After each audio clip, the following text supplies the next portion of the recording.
The day I married him, I knew two things. He was a millionaire and he was the quietest man I'd ever met. He didn't do grand toasts, he didn't do big stories, he barely did small talk. Everyone called him reserved. I called him mute. I spent the entire wedding reception surrounded by 300 guests, smiling while wondering, Lord, have I just married a beautiful statue? But y'all, the moment that heavy hotel room door finally closed behind us, when every maid, waiter, and family member was gone, he turned to me. He took a slow breath and he finally spoke, and the first word out of the mute millionaire's mouth was the only word that ever mattered. Good evening, my wonderful people. Tonight we ain't talking about how to get rich. We are talking about how to get real. We're talking about the silent man and the noisy fear that tried to steal my peace. I was terrified that I had signed up for a life of magnificent silence, that his wealth was the price I paid for a cold, empty partnership. I mistook his calmness for coldness, and I confused his quiet self-possession for apathy. I thought love had to be loud to be real. Honey, I was wrong. The single most profound declaration of love I have ever heard came not from a microphone at a rehearsal dinner, but from a whisper in the dark. It taught me this great truth. The most valuable things in life are often guarded by the deepest silence. Darlings, we are conditioned to believe that communication means noise. That is the great lie of the modern age. We think love must be proven through conversation, through endless chatter about feelings and plans. We measure the health of a partnership by the decibel level of its debates. We think if we aren't talking, we aren't connecting, and that is a terrible failure of imagination. Silence is not an absence of communication, my dears. It is often a higher, more complex language that requires a deeper kind of listening. My husband wasn't mute, he was simply selective, and there is a mighty profound difference between the two. Mute is inability, selective is discipline. He wasn't wasting his energy on small talk, on gossip, on the empty social currency of constant sound. He was conserving his profound attention so that when he did speak, his words carried the full weight of his intention, his attention, and his immutable character. Think of a mighty river. I told you this. The faster and shallower that river runs, the louder the babble, the roar, the noise it makes as it crashes over the rocks. It is beautiful in its own way, but it is easily agitated, easily diverted, and its surface is all turbulence and foam. You cannot drink from that river with peace.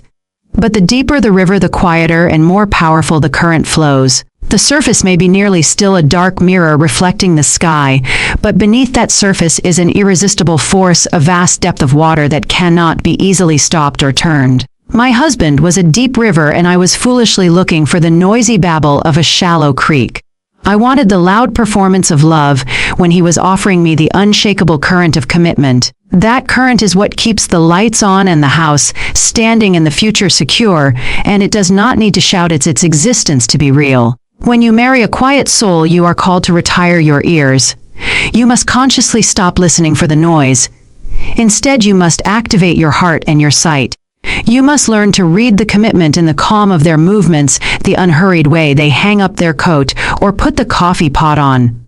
You must learn to read the commitment in the steadiness of their gaze when they look at you across a crowded room, a gaze that says, I see you and I am coming for you later. You must learn to read the commitment in the way they quietly hold the fort for you, the silent assumption of shared duty, the immediate, unspoken understanding of a shared need. Real conversation often happens without a single syllable spoken. It is the language of trust, presence, and shared stillness. That stillness is a powerful anchor. Think about the way a great lighthouse works. It does not rage, it does not scream at the storm. It just stands there solid, massive, and silent, and it shines its light with unflinching consistency. The power of the light is not in its volume, but in its reliability. My husband was my lighthouse, and I was standing on the shore complaining that he wasn't dancing on the beach and making loud waves. I was confusing the necessary calm of my safe harbor with emotional coldness, and that was my mistake. The truth is, loudness is often a cover for fragility. It is a nervous energy, a desperate need for external validation, a way to fill the void of inner doubt. The quiet man is often deeply secure in his own value and in his own intentions. He doesn't need to announce his power because he is too busy exercising it. He doesn't need to tell the world he loves you because he is too busy showing you in the unglamorous moments of shared life. He shows you by remembering your mother's birthday, or by fixing the dripping faucet without being asked, or by simply being present without demanding attention. We must stop worshiping the firecracker, darlings. The firecracker is loud, it is bright, it is a momentary spectacle that demands applause and then vanishes, leaving nothing behind but smoke and paper. It is all flash and no substance, but the quiet man, he is a lamp. A lamp gives a steady, consistent, useful light that allows you to see the road ahead and read the small print on the contracts of your life. It is not dramatic, it is not explosive, but it is utterly reliable. You can build a safe and secure life by the light of a lamp, but you cannot build anything lasting by the fleeting flash of a firecracker. My husband's selectivity taught me a great lesson in valuation. His words were currency. If he spent them cheaply on every little thing, they would lose their weight and their value. Because he spoke so rarely and so intentionally, when he did open his mouth, I knew the word coming out was precious. I knew it was truth. I knew it had been carefully considered and minted just for the moment. I had been married to a man who treated his communication like gold, but I was treating it like cheap plastic tokens, expecting a handful every 5 minutes. That night behind the hotel room door, when he finally spoke, he was delivering a word of profound intention. He didn't offer small talk about the wedding cake or the reception band. He offered the single word that encapsulated his entire philosophy of marriage and of me. He offered the essence. He had conserved his entire day's worth of speech for that single syllable, for that first truth. It was a moment of perfect clarity, because there was no noise, no preamble, no distraction to dilute the message. The silence made the word sacred. We have to train ourselves to be worthy listeners. We are great talkers, we are great debaters, we are great explainers of our own feelings, but we are terrible listeners. We spend our partner's silence formulating our next loud response instead of absorbing the silent truth they are offering us. True listening is an act of profound humility. It is admitting I don't know everything and I need to stop talking so I can fully receive the message that is being sent. It means retiring your own ego, your own need to perform, and simply existing as an empty vessel ready to be filled with truth. When your partner is a silent man or a quiet woman, they are asking you to do the heavy work of interpretation. They are handing you a text written not in ink, but in consistency and presence. You must learn to read the dedication in the way he makes sure you get the biggest pillow, or in the way she always makes sure your keys are where you left them. These are not small gestures, my dears. These are profound silent declarations of care and protection. These small, consistent acts are far more trustworthy than 1,000 loud declarations of eternal love made on a stage. The loud declaration is easy, the small, consistent act is character made visible. Think about the silence of God, my dears. God does not need to shout to be powerful. God does not need a microphone to be omnipresent. The most profound spiritual truths are often found in the quiet moments, in the stillness of the morning, or the silent depth of the night. You have to quiet your own noise to hear the divine voice, and you have to quiet your own drama to hear the profound truth of your partner's commitment. Love that is real, that is deep, that is foundational often comes disguised as quiet, unhurried certainty. I had been demanding a drama queen, and I had married an anchor. The drama queen performs for the crowd, the anchor secures the ship. I had confused the two. I spent the entire reception wondering why he wasn't mingling loudly, why he wasn't telling long, funny stories, why he wasn't demanding the spotlight. I saw his reserve as a reflection of my own unworthiness, a fear that he was ashamed of me or bored by the day. But his silence was the opposite of shame. It was profound confidence. He was confident in his choice and confident in his commitment, and he had no need to ask the crowd for approval or validation.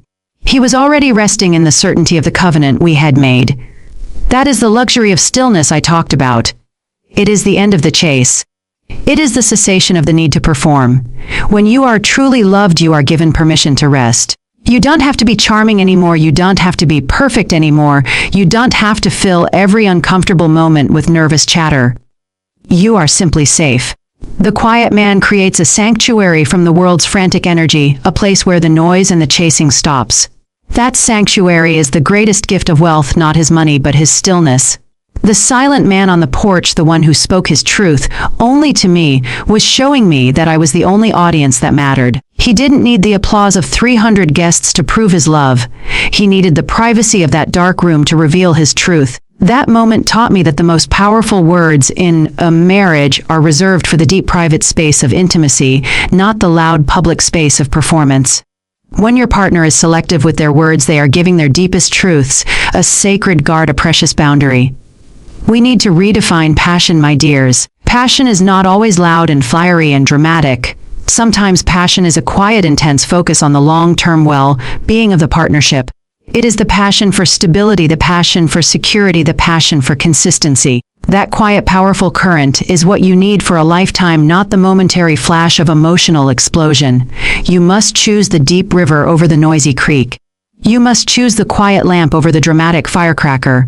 So I urge you, stop listening for the roar. Start listening for the profound silence that surrounds the quiet man. It is in that silence that the work is being done. It is in that stillness that the true depth of his commitment is revealed. You will find that the most valuable declarations of love are not shouted from the rooftop, but whispered in the dark where only your heart can hear them. Learn to trust the stillness, learn to read the consistency, learn to honor the selective speaker. Do this and you will find a peace that no amount of noise or wealth can ever buy, and that is the Auntie May truth on a happy heart. We live in a world that demands a performance, social media, busy schedules, constant entertainment. Everything is loud, and we confuse volume with value. But honey, noise is just a distraction from the truth of your life, and the most valuable commodity in a marriage is not money, it is uninterrupted stillness. When I was standing next to my husband, who was simply quiet and present, I felt a deep calming anchor. I realized the wealthy are often quiet because they have nothing left to prove. They are not chasing status, they are resting in substance. Their stillness is a gift to their partner, a sanctuary from the world's frantic energy. When your spouse is quiet, they are giving you space to breathe and space to be without performance. You can't hear the voice of your own soul if your partner is constantly shouting their love from the rooftop. The stillness he provided that night was the most expensive gift I ever received because it forced me to stop performing for him and simply rest with him. Now let me tell you why stillness is the true currency of contentment. Money can buy you a bigger house or a faster car, but it cannot buy you the profound, deep, down peace that comes from simply not having to perform for the person you share your life with. That is the true luxury, the wealth of silence. We are all exhausted, my dears. We are running a constant marathon of self-justification.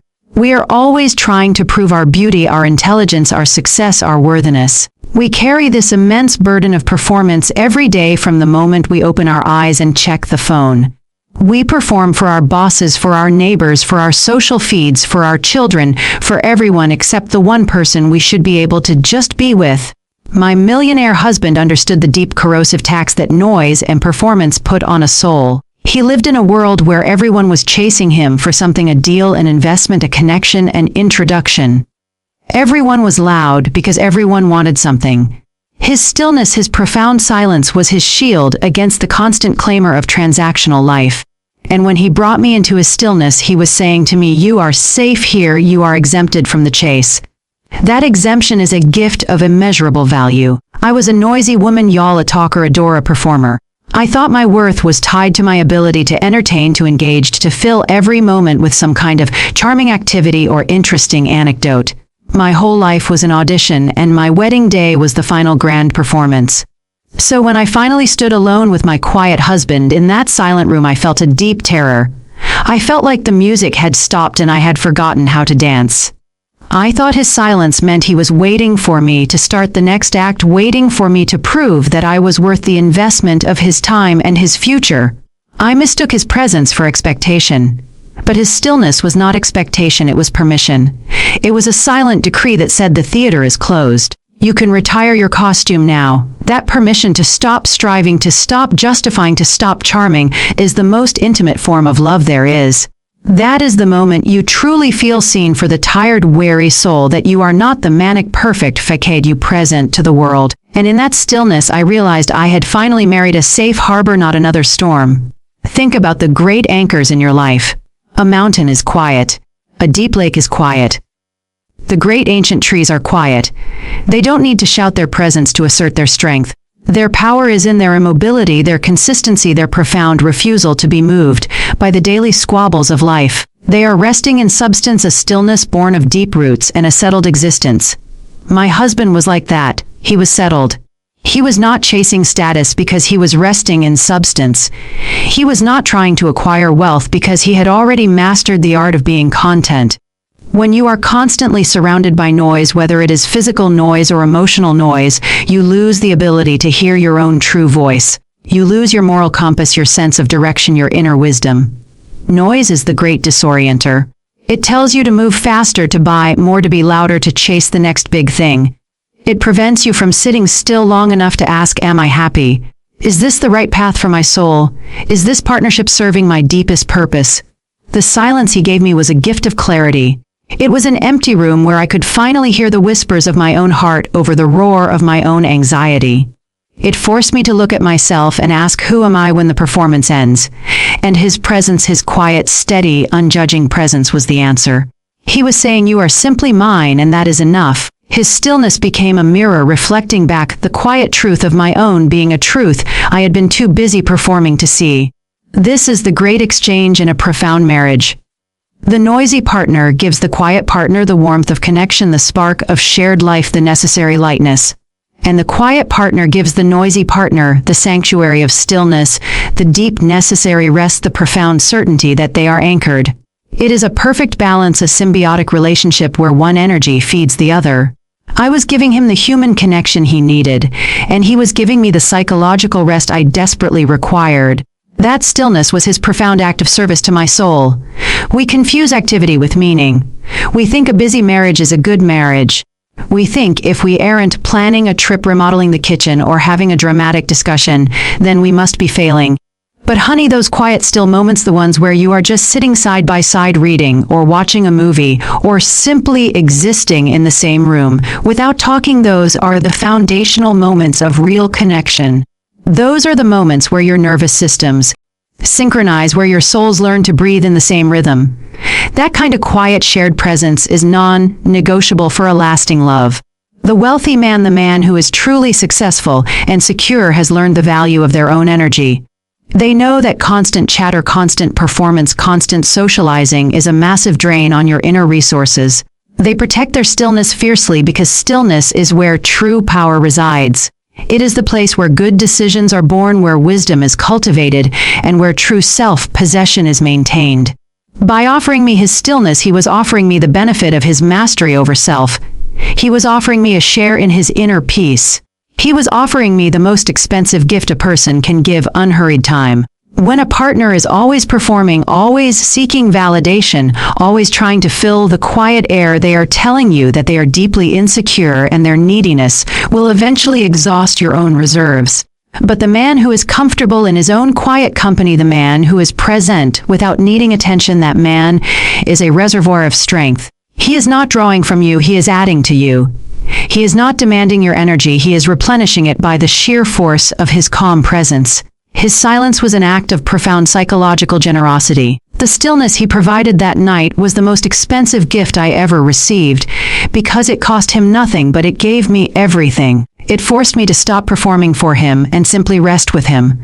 And when I rested, my own noise began to subside. I was able to shed the armor of the performer and reveal the soft, vulnerable truth of the woman he actually married.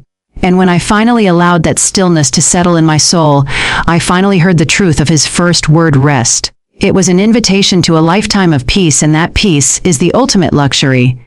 So I urge you, my darlings, look for the quiet man, look for the silent woman, look for the partner who is comfortable being present and still. Don't be fooled by the loud performers, the ones who confuse drama with love. The person who gives you the gift of their stillness, the person who creates a sanctuary from the world's frantic energy, that is the person you want to build a life with. Their quiet strength, their unhurried presence is the true wealth of your marriage. Cherish the silence. It is the sound of your safe harbor. It is the proof that you are finally home. Honey, let us talk about the miracle of a single word, a solitary declaration that cuts through a lifetime of noise. My husband, a man of profound stillness, finally spoke, and that single syllable, rest, was a volume, a whole library of commitment. Think about the incredible economy of that word. It contained his entire worldview, his definition of our marriage, his promise to protect my peace, and his recognition of my hidden exhaustion. A whole world fit into 4 letters. It was the most perfect, most efficient communication I have ever witnessed. We throw words around like confetti, like cheap pennies scattered on the street. We feel compelled to fill every silence, every gap, every awkward pause. We believe that more words mean more meaning, that chatter means closeness. We are so very wrong. We confuse quantity with quality, and we end up drowning in a sea of meaningless noise. A word that is spoken with intention, with scarcity, with profound deliberate focus carries a spiritual weight that 1,000 casual phrases can never achieve. Imagine if every word you spoke cost you $100. Would you still talk about the weather, the traffic, or the latest gossip? No, you would reserve your speech for declarations of love, for statements of purpose, for urgent, necessary truths. You would become stingy with your syllables. You would respect the value of language. My husband lived his life as if every word cost him a fortune. He treated his voice as a precious limited resource to be deployed only for the most significant acts of creation or covenant. That night in the quiet room, his silence built an incredible anticipation, a tension so thick you could almost taste it. He was loading that silence with power, like drawing back a bowstring, preparing for the moment of perfect release. When he finally released the word rest, it hit me with the force of a thunderclap, not because it was loud, but because it was focused. It was the culmination of hours of shared stillness, of years of silent observation. That is the power of scarcity in communication. When words are rare, they become irreplaceable treasures. The world wants you to be a talker, a debater, a constant performer. It rewards the loudest voice, the fastest response, the quickest wit. But the truly wealthy, the truly secure, the ones who possess inner sovereignty, they understand the power of restraint. They know that if you talk too much, you dilute your own power, you reveal too many vulnerabilities, and you give away your energy for free. They hold their counsel, they observe the field, and when they speak, they change the game.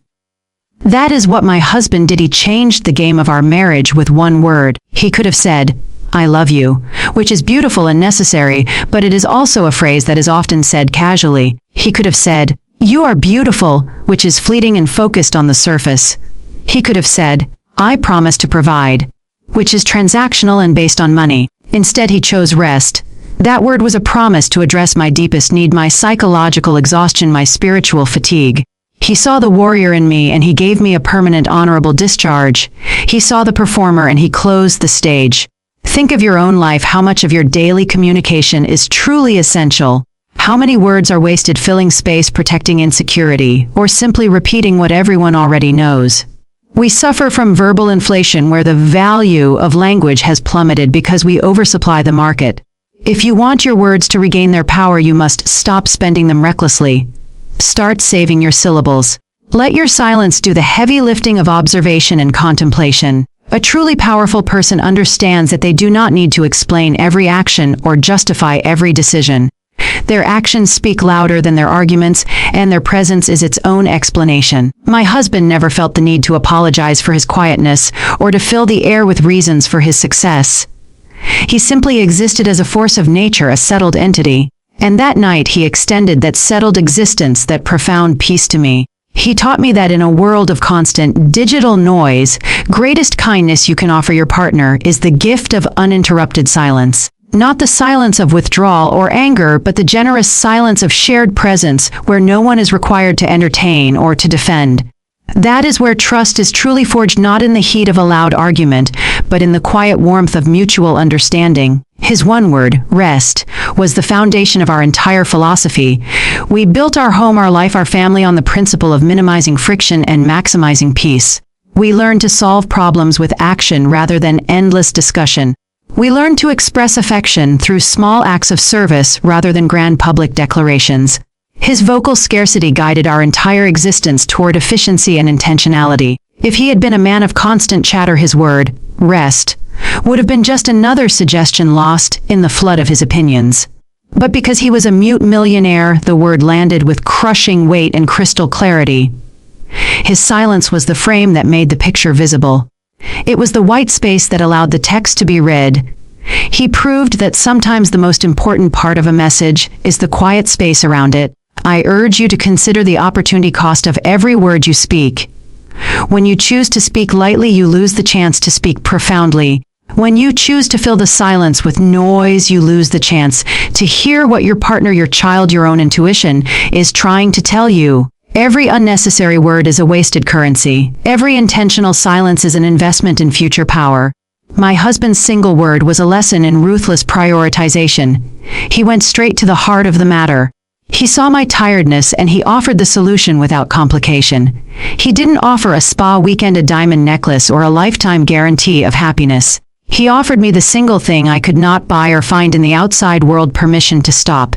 That is the genius of true value. It ignores the superficial demands and addresses the core need. And the core need for every soul in this frantic modern world is rest and recognition. We need to be seen for our struggles, and we need permission to put down the burden. He gave me both in that one syllable. The most expensive things in life are always the rarest. The most powerful words are always the ones that are sparingly used. If you want your partner, your children, your colleagues to truly listen when you speak, then you must first teach them to respect your silence. Make your voice a scarcity, a high-value commodity that is only deployed for statements of unassailable truth. Stop being common, honey. Become precious.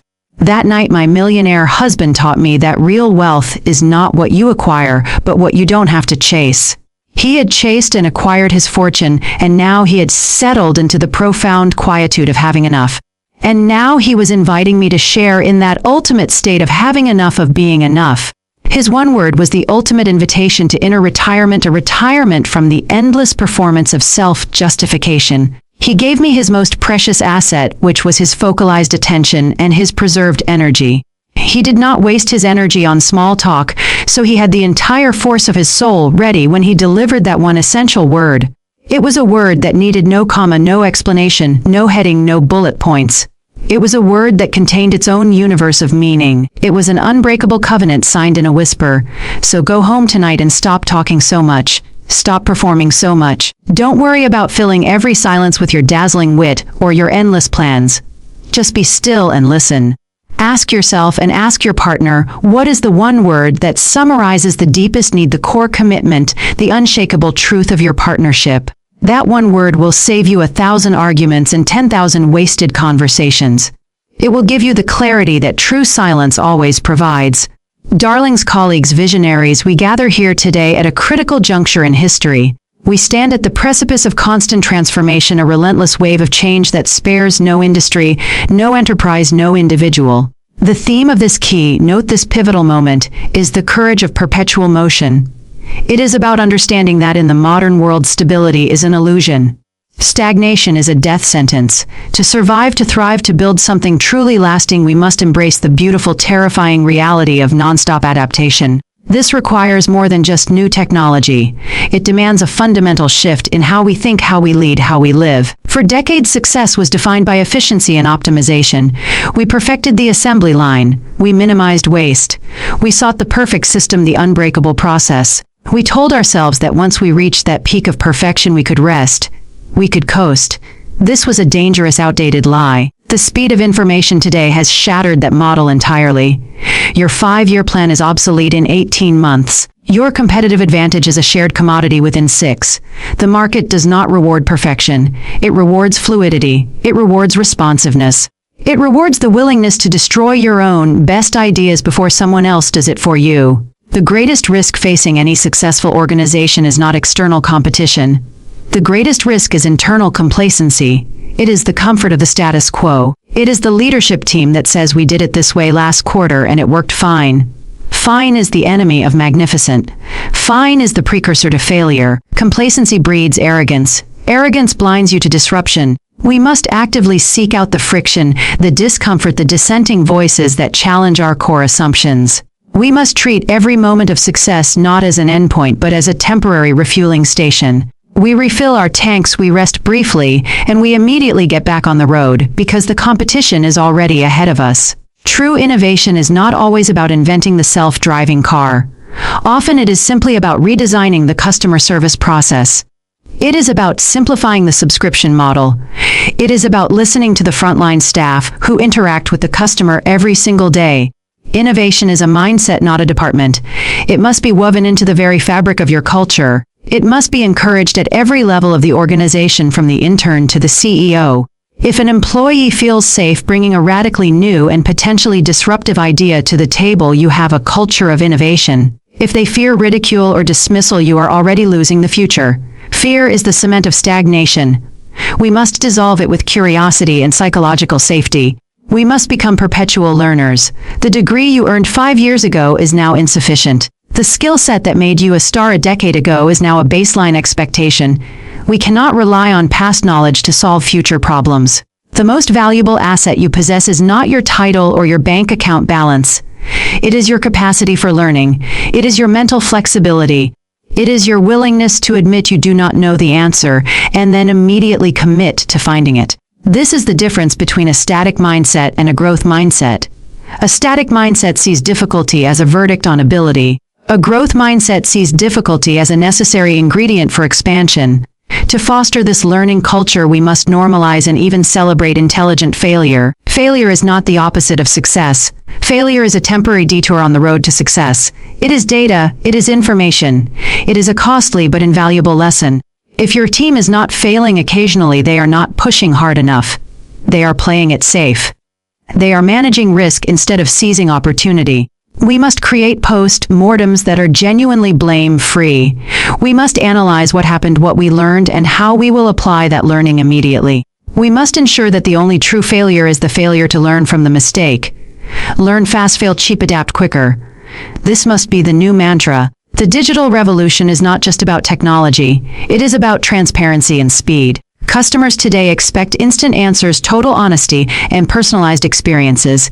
They have access to infinite choices and infinite information. Their loyalty is earned, not bought. You can no longer hide behind complexity or bureaucracy. The market punishes friction. It punishes opacity. It rewards seamless integration and authentic engagement. This demands a complete removal of silos within our organizations. Marketing cannot operate in isolation from development. Sales cannot be separate from support. The entire enterprise must function as a single interconnected organism, sharing data, sharing insights, sharing the urgency of adaptation. Look at the giants who have fallen. They were not defeated by weak products. They were defeated by rigid organizational structures. They were defeated by internal politics.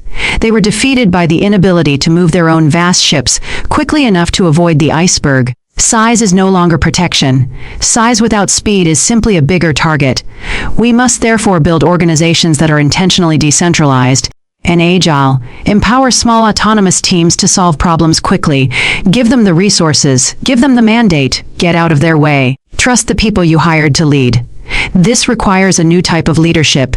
We no longer need the authoritarian leader who knows all the answers. We need the enabling leader who asks the right questions. We need the leader who is comfortable with ambiguity.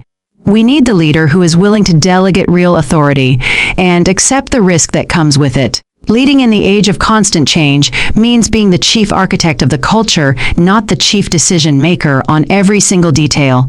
Your primary job is to ensure the soil is rich for innovation to grow. Your job is to remove the obstacles, to create the connections, and to constantly elevate the organizational metabolism. The final element of perpetual motion is purpose. Why are we doing this difficult, risky work of adaptation? It cannot simply be for profit. Profit is the result of meaningful work, not the driver of it. Our purpose, our mission, our reason for existing must be clear, compelling, and deeply motivating. It must be the lodestar that guides our teams through the fog of disruption. When employees are connected to a purpose that transcends the quarterly earnings report, they find reserves of resilience and creativity they did not know they possessed. They will endure the discomfort of change. They will embrace the challenge of new learning. They will push through the inevitable failures. Purpose aligns the organization. Purpose provides the gravity needed to hold your team together when the market environment is attempting to tear it apart. So I leave you with this charge. Do not chase the past. Do not fear the future. Embrace the fluidity of the present. Question everything you believe to be true about your business, your market, and your success. Challenge your teams to innovate not just on your product but on your internal processes. Make it safe to fail and mandatory to learn. Be the chief learner, not the chief expert. Build an organization that is not designed for stability, but designed for constant motion. This courage, this fluidity, this dedication to perpetual learning is the only path to enduring success in the digital age. Go forth and disrupt yourselves before you are disrupted. The future belongs to the endlessly adaptable, not the perfectly planned. It is time to move. It is time to change. It is time to build. It is time to fly. Darlings, colleagues, innovators, visionaries, welcome to Keynote 5. We stand today at the threshold of a revolution far more profound than the one we have just survived. The digital age was about speed. The current age is about sentience. We are entering the era of sentient systems where our tools are no longer passive instruments but active collaborators. This is the great challenge of our time. It requires a total rethinking of work of value of human potential. It demands a new kind of deep collaboration, a symbiosis between human intuition and artificial logic. Simple automation is over. Simple efficiency is no longer enough. The future belongs to those who can master this complex interwoven dance. For years we spoke about humans managing machines. We spoke about software as a lever, a force multiplier. This language is now too limited. Our systems are becoming generative. They are becoming predictive. They are anticipating our needs before we even articulate them. They are suggesting solutions we never considered. They are not merely executing commands. They are forming insights. This shift changes the fundamental nature of our jobs. The human role is no longer to perform repetitive tasks. The human role is to provide direction, context, and ethical judgment. We must elevate our thinking. We must focus on the questions machines cannot yet ask. We must define the moral boundaries the systems must respect. This is the new contract between person and platform, a partnership built on mutual respect and clarity of intent. Trust is the single most valuable commodity in this new relationship. How do we trust a system that operates on logic beyond human capacity? We build trust through radical transparency in design. The black box model is unsustainable. We need clear, auditable pathways explaining how the system arrived at its conclusion. We need explainable AI. We need processes that allow human operators to intervene, to override, to refine the system's judgments. This human oversight is not a weakness. It is the greatest strength of the hybrid model. It ensures that the speed of artificial intelligence is always tempered by the wisdom of human experience. It ensures that innovation remains anchored to our core values. This deep collaboration extends beyond the machine-human interface. It must revolutionize our internal organizational structures. For too long we have allowed ourselves to be defined by silos. Marketing did not talk to engineering. Finance was isolated from design. These walls, these barriers are now fatal liabilities. Sentient systems thrive on unified data. They require a complete view of the organization, the customer, the market.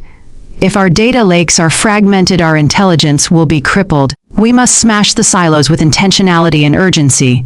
We must create cross-functional teams empowered to share data and responsibility without bureaucratic delay. The speed of our systems demands the speed of our internal decision-making. Slow processes will become the single biggest drag on technological adoption. The leadership imperative in this era is entirely different. You are no longer managing people who perform predictable tasks. You are leading teams of creative problem solvers and ethical reviewers who work alongside hyper-efficient algorithms. Your job is to foster sentient leadership. This means leading with heightened emotional intelligence. You must understand the anxiety that comes with deep change. You must validate the fear of displacement while simultaneously painting a compelling vision of the future human role. You must prioritize the well-being and continuous reskilling of your workforce. Your teams need psychological safety to experiment with these powerful new tools. They need the freedom to fail quickly and adapt faster. Leading sentient systems requires more humanity, not less. The nature of competition is also changing profoundly. It is no longer about incremental improvements on existing products. It is about creating integrated, holistic experiences that solve the customer's entire problem. We are moving from selling features to selling outcomes. The sentient system allows us to deliver personalized, adaptive services at a scale previously unimaginable. It allows us to predict maintenance needs before failure occurs. It allows us to tailor content in real time to individual emotional states. This shift from product to experience demands that every touchpoint, every interaction be viewed as part of a single, continuous service flow. Our business models must reflect this fluidity. Subscription services, outcome-based pricing, and continuous relationship management are replacing one-time transactions. Consider the ethical weight of this power. With great predictive capacity comes great moral responsibility. Our systems must be fair, unbiased, and equitable. Data reflects history, and history is often imperfect. If we feed our systems biased historical data, they will merely automate and amplify those biases at superhuman speed. We must be rigorous custodians of our data sets. We must actively seek to mitigate algorithmic discrimination. This is not a technical problem to be solved by engineers alone. This is a societal challenge that requires philosophers, ethicists, social scientists, and community leaders to collaborate in the design process. Our commitment to fairness must be non-negotiable. It must be woven into the code, the training data, the final validation steps. We build the future we want through the values we encode today. This massive transformation also requires a new look at education and talent acquisition. We cannot wait for universities to catch up. We must become our own educators. Every major organization must operate as a perpetual learning institution. We need programs for deep training in data fluency, in system ethics, in human-machine interface design. We must value the liberal arts background as much as the computer science degree. The ability to think critically, to communicate clearly, to argue logically, these are the enduring human skills that sentient systems will amplify, not replace. We must hire for curiosity, for adaptability, for the courage to operate in ambiguity. Hard skills will continue to evolve quickly. Soft skills are the bedrock of human relevance. The pursuit of sustainability is another area where sentient systems offer revolutionary potential. Optimizing energy grids, optimizing supply chains, minimizing material waste, these are problems of staggering complexity. They are precisely the kind of problems that massive data sets and intelligent algorithms are uniquely suited to solve. We can shift from a linear make, dispose model to a true circular economy driven by real-time predictive resource management. This is not just corporate social responsibility. This is operational efficiency at its highest level. By aligning our pursuit of profit with our pursuit of planetary health, we unlock a massive new wave of value creation. Sustainability becomes a core driver of innovation, not a burdensome cost center. The courage of this era is the courage to be vulnerable. It is the courage to admit that we do not have all the answers. It is the courage to hand over vast amounts of control to systems that operate on principles we are still learning to understand. It is the courage to step away from the keyboard and focus instead on the human experience that the technology is meant to serve. The most successful organizations in the next decade will be the ones that master this vulnerability. They will be the ones that prioritize human connection, ethical design, and constant learning over simple accumulation of power or data. They will be the ones that recognize that the sentient system is a mirror reflecting the quality of our humanity. We are all pioneers in this new landscape. There is no playbook. There is no guaranteed map. We must rely on our collective intelligence, our shared values, our commitment to a future that is both highly intelligent and deeply human. We must ask ourselves every day, is this technology enabling better human connection? Is it deepening our understanding of the world? Is it creating a more equitable, just, and sustainable outcome? If the answer is yes, we push forward with boldness. If the answer is no, we pause, we re-evaluate, we redesign. The age of sentient systems is an age of profound accountability. We are the architects of the new digital soul. Let us commit today to this new pact of deep collaboration. Let us commit to breaking down the walls that separate our teams, our data, our thoughts. Let us commit to leading with more empathy, more curiosity, more ethical rigor than ever before. Let us redefine success not by what we can automate, by what new human potential we can unlock. Let us prepare ourselves not just for a smarter future, but for a profoundly wiser one. Thank you, and let the great work of symbiosis begin. Darlings, we convene once more to discuss the true meaning of enduring wealth. We talk often about finding money, about acquiring assets, about making the quick gain. But tonight we must pivot our focus completely. We must talk about the architecture of sustainable wealth. This is the difference between getting rich and staying rich. This is the difference between a fleeting fortune and a lasting legacy. Money is an event, honey. It is a transaction. It is a lucky break. It is a single good investment. Wealth, however, is a system. It is a fortress. It is a mindset that refuses to be undone by a single bad day or a poor decision. It is the framework you build around your money to ensure its survival, its growth, and its transmission to the next generation. Many people chase money their entire lives. They catch it, they spend it, and they wonder why they are always running. A few people choose to build wealth. They stop running and they start planting. The first principle of this architecture is delayed gratification. This is not a quaint virtue, this is a core financial superpower. It means choosing the future comfort over the present pleasure. It means seeing a dollar not just as a tool for immediate purchase, but as a seed capable of bearing $100 worth of fruit later. This patience is difficult. Society pushes you toward instant satisfaction. The advertising world is built on impulse. The culture demands you show your success now. But the wealthy understand that the true showing is done quietly in the long term. They understand the power of compounding. They understand that a small, persistent effort applied consistently over many years will always outpace a massive sporadic effort. You do not get rich by buying the newest shiny car every year. You get rich by driving the reliable modest car for 10 years and investing the difference. You do not build wealth with credit card debt. You build wealth with quiet, consistent savings and aggressive investment. This discipline is the foundation of the fortress. It is boring work, but it is essential work. It requires a silent commitment to your future self. You must treat your future self like a respected business partner. You must honor that partnership with present sacrifice. This is the essence of delayed gratification. It is a respectful agreement with time itself. Time is your greatest asset. Do not trade it for trinkets. The second principle is the necessity of boundaries. Wealth attracts energy. It attracts opportunity. Unfortunately, it also attracts parasites. As your success grows, so too will the number of people who feel entitled to a piece of it. These are the people who always have a need. They always have a scheme. They always need a bridge loan for a disaster that never seems to end. They are the emotional or financial vampires of your life. You must learn to say no. This is not cruel, this is prudent. You cannot save the world if you destroy your own lifeboat. You cannot build a legacy if you constantly bleed resources. Setting boundaries means creating clear, transparent rules for your generosity. It means separating your heart from your wallet. It means saying, I love you very much and I will not be lending money that enables poor decision-making. It means helping them find a job, not giving them cash to avoid finding one. Boundaries are the walls of your financial fortress. They are necessary to keep the wolves out and to keep your family safe inside. A key boundary is the protection of your time. Your time is finite. Money can be replaced. Time cannot be. Do not allow your wealth to become a public utility that everyone else draws from freely. You must protect your focus. You must protect your energy. You must protect your time for the truly meaningful work of building and nurturing your family and your enterprise. The third principle is building systems, not just fortunes. A fortune is what you have right now. A system is what generates the fortune perpetually, even when you are not actively working.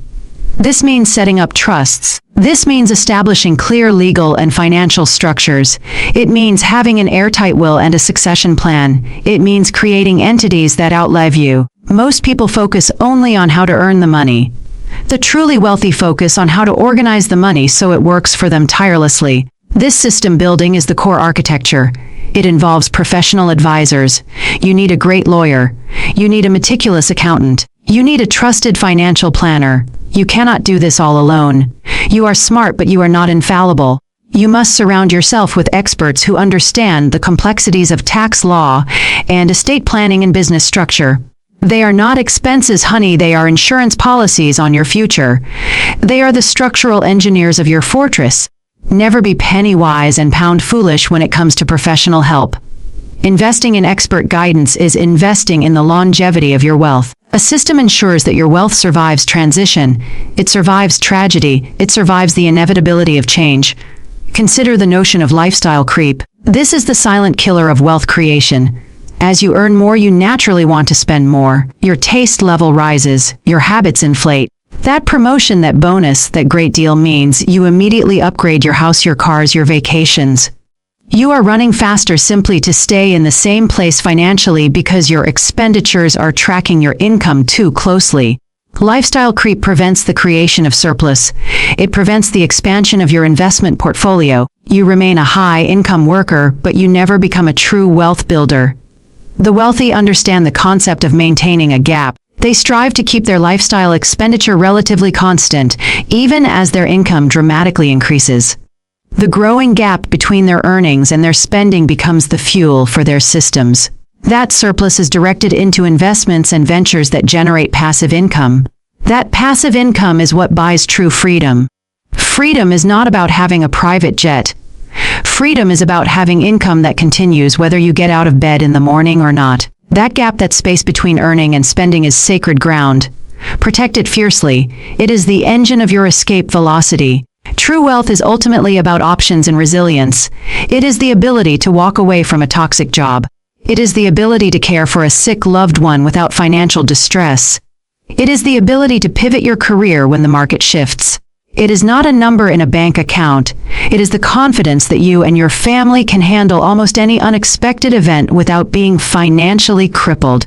That resilience, that is the hidden value of the fortress you are building. It allows you to operate from a position of strength, not desperation. Remember, darlings, wealth is a responsibility. It is a stewardship. It is not merely a tool for personal enjoyment. It is a resource that, when properly managed, can alleviate suffering, create jobs, and build enduring institutions.